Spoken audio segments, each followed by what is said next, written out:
Good afternoon, everyone, and welcome to Topic Time with Harrison Young.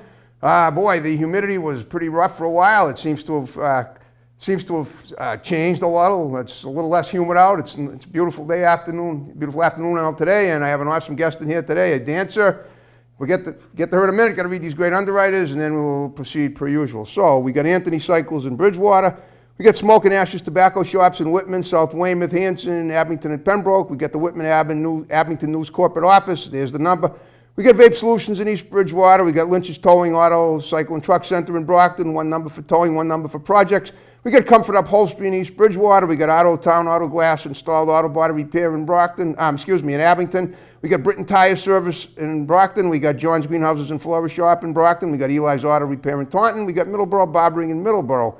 We got Sweezy Fence Erectors in Whitman. We got MDI Auto Brokers and Repair in Whitman, homely, fully certified used car. We got Joe's Diner in Taunton. We got Doggy Boutique, all breed professional grooming for dogs and cats, run by my great next door neighbor, Debbie Siddell in Brockton. We got Chapin Sheds in Whitman. We got Grant's Rental in Bridgewater. We got the Gun Runner LLC in Middleborough, dedicated to your Second Amendment rights. And we got Easton Fitness right here in the Village Shops in Northeastern. And on that note, I'll introduce Sneha Swaminathan. How do you say your last name? Swaminathan? Swaminathan. Okay, she is a dancer and a scientist, I just found out, and we're going to cover all that. We're going to talk to her today, and we're going to look at some footage. I guess about 10 minutes into the show, we're going to look at a video of her dancing. Yeah. Okay. Well, first of all, Sneha, thank you for coming down here and being on my show today. I really appreciate it. You look lovely. Thank you, Harrison, for giving me an opportunity to be on the show. Okay, you are quite well garbed, as I would say. I would say right now. I assume it's the Indian attire that people celebrate around that part of the world, correct? Yeah, so the attire I'm wearing here is a traditional Indian costume. Okay. For a classical dance called Kathak. Cool. And I'm here representing Mona's Dance Academy. Guru Mona, we say for our teacher, we call them Guru. Okay. So Guru Mona has been my teacher for the last 10 years. Okay. And this is one of the attires that we wear for our traditional classical dancing. Oh, that's great. Okay. She's the one who set up the interview, I believe. Yes, and she's the one who introduced me to you. Right. And set up this interview so I can talk more about the school as well as about the dance and why I love it so much. Okay, that's awesome. Okay, well, tell me about yourself. We'll go back to your childhood. I do that with all my guests. Yeah. You were born in India, I assume? Yes, I was born in India, and I grew up in about 6 different cities. All in India? All in India. Okay. So my parents gave me the multicultural background of India, so I got to experience the different flavors of India, East, West, North, South. And so I finished my graduation in chemical engineering in India. Okay. And then my professors kind of motivated me to study more and learn more, delve deeper into science, and that brought me to Akron, Ohio, where I did my PhD in chemical engineering. Oh, cool. What school was that in Akron? University of Akron, Ohio. Wow. And how long ago was that? I graduated in 2010. Okay, so 11 years. Yes. Oh, wow. Well, and I found a job, and that brought me to Massachusetts. Yep. And again, I met Mona about 10 years ago. Okay. And I did start my dancing in 3 years in Ohio, and then when I joined Guru Mona here, I've been a part of the school for the last 10 years, and I've been learning more and more and enjoying the whole ride. Wow, that's awesome. Okay, so basically you started as a scientist and then you became a dancer. No, I'm still a scientist. I'm a technologist. No, I know you. I know you're still a scientist too, but you started as a scientist, then you added on dancing. Yes. I get it. Okay, that's what I meant. Okay. All right. Well, so that's how you started. That's how your dancing career. You broke into that when you met her. You met her in 2010. Is that it, or 2011? Yeah, 2011. Yeah. Okay. And you met her in is her studio in Boston? Yes, her school is in Boston. She's been teaching since 2004. Okay. But she started Mona's Dance Academy in 2011. All right. So I was like pretty much one of her first Cool. students, and I've been there for about 10 years now. That's awesome. And are you a teacher too of dancing? or just a student? Yes, I do volunteer as an assistant director. Okay. And so I've taken up more responsibilities as the years have passed on. Yep. So I always feel like science and dance are like very deeply connected. Yeah. So they basically energize different parts of my brain, and I think I do one job better than the other. Kind of it helps and complements each other. So I can be a better scientist with dance. I can be a better dance with science. So Well, that's true. I guess dancing is a science in and of itself. exactly. So And certainly the laws of physics in motion. exactly. There's certain guidelines in both, and that keeps you disciplined, gets you teamwork, and also, of course, you appreciate the creativity and innovation that goes with it. So, Oh yeah. yes. Okay. Well, what kind of a scientist are you exactly? I mean, are you a physicist? Are you an astronomer or what? I'm a technology director in a company where we make different non-woven materials and filters for Okay. things like face masks, for the HEPA filters, for Right. fuel filters. So basically, every aspect of life has some kind of filtration and separation going on, and I work in the R&D department. Okay, that's amazing. All right. So, yeah, how do you split your time up between the dance studio and your other job as a technologist? Again, it's Monday to Friday, I'm a technologist, and Okay. Friday, Saturday, Sunday, I'm pretty much a dancer. Oh, okay. Wow. So, And in addition to that, you have a husband and kids. yeah, I have one daughter who is 3.5, and I have Okay. a husband. So again, it's a lot of support from my teacher, from my colleagues, from basically my family that kind of helps me Yeah. have that balance. And I Okay. think it's very important to have a hobby, a pastime, something that energizes your Oh, absolutely. mind. I couldn't agree more. Okay. So, and it obviously keeps you quite fit as well. Yes, exactly. So it keeps me pretty fit, as well as it kind of helps me both internally as well as physically, because there's always a lot of new choreographies we're working on, and Guru Mona kind of she tries to basically push me above my comfort zone to try new things, and I have really, it's more like a family. We have a family, so I have other people in the dance class, other parents, and of course other participants. Okay. And they inspire me too. So it's more like a teamwork, Right. and how we do things together. Kind of, that's another part of science and dance, which I think is common, is like teamwork. It's true. Now tell me about the type of dances you do. It sounds like you do a lot of them, and it sounds like they're popular in India, but it's also, are they used in like aerobic instruction too in the United States? So the dance that I primarily do is Yeah. called Kathak. Okay. So I'll tell you more about it, because again, I'm very passionate about it and I want to share it with this audience. So Okay. Kathak is one of the 7 dance forms of India. So a classical dance is again a dance which is traditional, Right. and it has a certain guidelines and certain music and certain instruments associated with it. Okay. So the one that we do at Mona's Dance Academy, and which I've been learning, is called Kathak, which means storytelling. Means what? Storytelling. Oh, storytelling. Got it. Yes. Of course. So they, just to give you a quick, summary of what the dance is about. So you have like 3 different types or 3 different sections in the dance. Okay. And so one is called Nrita. Nrita means the footwork, like how you tap your feet to the music, Yeah. kind of synchronize it with the music and with the instruments. So it's like pure technicality. So Okay. that's the footwork, which you'll see in the video. Or, Right. Okay. And then you have something called the next level, which is Nritya, Okay. which is basically dance with emotions. Okay. So you show different emotions like love, anticipation. And then you have the Natya, which is basically the whole dramatization. Okay. So we kind of focus on all these 3 things. Okay. Well, guess what? As we discussed a little earlier, we're going to take a look at the video of just those dances that you discussed, that you just mentioned, and Yeah. we'll be right back. प्राण जाए पर वचन न जाए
मेरी चांदी रात बन गई हो तुम जो आए जिंदगी में बात बन गई पाया मैंने पाया तुम्हें रब ने मिलाया तुम्हें होठों पे सजाया तुम्हें ना तुम्हें सगाया तुम्हें पाया मैंने पाया तुम्हें सबसे छुपाया तुम्हें सपना बनाया तुम्हें नींद में बुलाया तुम्हें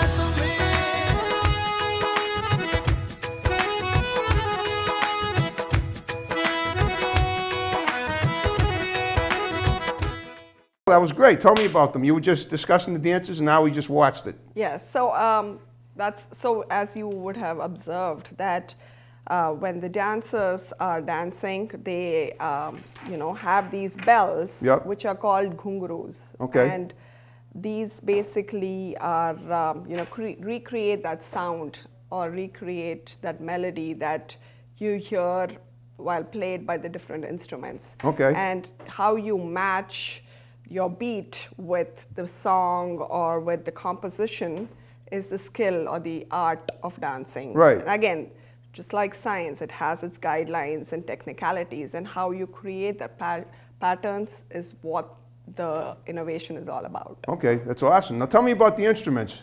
Okay, so there's like different instruments that's used. The primary one being tabla. Tabla is Indian drums. Okay. So it sets the background, and it also sets the time. So you play different beats in the tabla. Okay. And then the dancer matches or basically aligns their dancing with that instrument.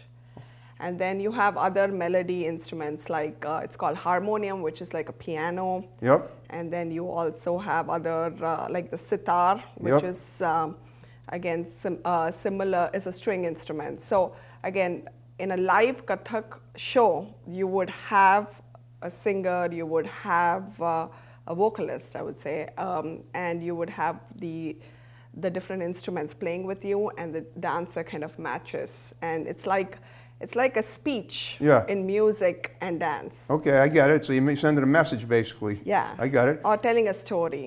Do you, now speaking of that, do you sing it all too, or just dance? For now, I just Just dance. okay, no, that's fine. I mean, everybody has the. Now, is there any singing involved in some of the dances, or is it just instrumental music for each dance? There is a lot of singing involved. As I said, Kathak is basically telling a story. Yeah, that's what I So- figured. If you're telling a story, you kind of got to do a vocal. You got to do some vocalizing, obviously. Yes, so the vocalists sing and the dancers dance. But again, there is a section in Kathak where the dancer comes on to the stage. Yep. And explains what they're going to perform, right? Okay. There's different types of compositions. And again, with Guru Mona, I have been like learning these different compositions, and then it gets more and more complicated with the patterns and permutations and combinations, and how you kind of fit all that in the beats that you have. Cool. Okay. So that kind of is very challenging as well as fun at the same time. Okay. Now, how many students does Mona have now? She's about 65 Wow. globally. So again, there's this whole world has become like one family right now, and Yeah. It's a big family. Yeah, so there's so much like you can reach, and there's a lot of virtual classes that go on. Okay. And with the pandemic and stuff, we've we've been doing a lot of these virtual programs, and globally, like in Europe, in India. And so it kind of helps us. So you basically are broadcasting all over the world. Yes. That's perfect. And we have students in different parts of the world. Yeah. Okay. And again, it's really like a big family kind of, everybody learns their culture and background and stuff. So that's what COVID has taught us, I would say. Have you been back to India since you came here and got your degree from Akron and then started the dancing studio? Do you go back there regularly? I wanted to go there like last year. Oh yeah, last year was tough. It was tough. Yeah. So the last time I was there was in 2017. Okay, wow. So it's been 4 years. Yeah. Okay. So, but my parents live in India, and they usually visit us. Oh, good. Okay. And again, it's all just this year been with COVID. It's been hard. Yeah, it's been rough. I know. But the FaceTime and again the technology kind of like brings you closer, right? Okay, well, tell me a little bit more about the science that are you like working with medicines and medical people, or for your science work, or I actually work with What? many technologists and many engineers. Okay. Again, we make the different filters that we use. filters? Yes. For what? So filters for all application, engine applications. We do clean rooms. Okay. Again, a lot of the face masks, surgical gowns. Oh, okay, right. You mentioned that. It's the face masks, not for COVID, but just for doctors doing surgery. Or for COVID too, right? For COVID too. Okay. So actually, COVID has been.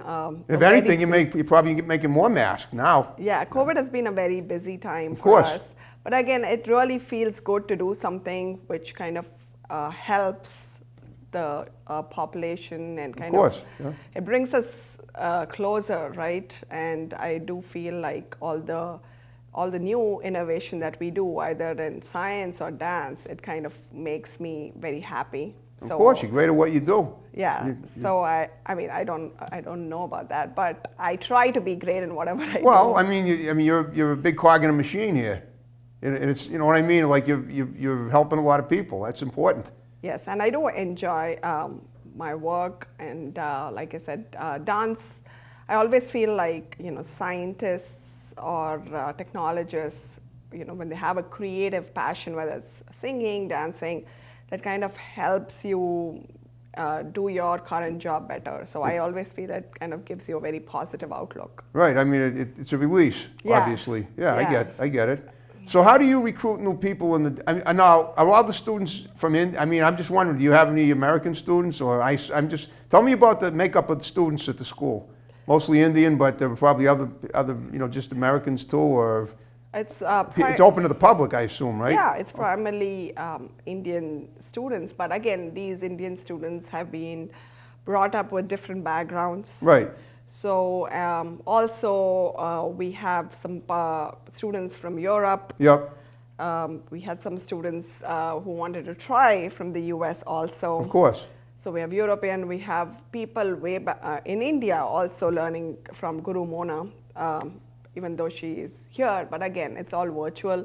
Yep. So again, she had a student in Africa, so it's all Wow. global. So that's what is the beauty of, you know, like we have learned how to work through those different global time zones. And when I volunteer my time as an assistant director, I, you know, understand more of the administration stuff, the exam stuff, you know, how we kind of grow the school. So I get experience with that also. Okay. Again, and I always enjoy working with her, so I'll take every opportunity to work with her and learn more. So now, when you say you work with her, are you like, do you work for her or just with her? You know what I mean? Does she pay you, or does she? No, I'm just a volunteer. You just okay. Now, does she have a staff of people that she pays, or does she run the school by herself? She pretty much runs the school by herself. Okay. And I just like volunteer whenever I can. Right, right. Well, you're there all the time. Obviously, you're one of the mainstays. Yeah. So, but I have, like I said, I have my regular science job. Right. But exactly. But were you with her from the beginning when she founded the school? maybe a year after. A year she after, found- okay. Yeah. So But she's from India too, right? yes, She she's is. from India too, and again, she moved to the Boston area in 2010. Okay. But she's been teaching prior to that in the West Coast. Okay. Cool. But she started Mona's Dance Academy officially in 2011. Okay. So after a few months, basically, I joined. That's awesome. Okay. And I have been a part of it ever since. So I do, like I said, it's been a great journey, and I've learned so much from Guru Mona, and kind of spreading the Indian dance culture, learning from students. We do a lot of global events. Okay. Like what? So we did a few multicultural events. Okay. So where we kind of showcase the different cultures, or there was different cultures, and we kind of got an opportunity to showcase the Indian culture. Right. Okay. We do Like fashion shows and. yeah, like travel shows. Yeah. We did that also, but we did one for I think it was organized by the governor of Nashua. So Oh, we okay. did one. Sununu? Oh, you mean the governor of Nashua? You mean No, of I New mean the Hampshire? mayor of Nashua. The mayor, sorry. I don't know who that is.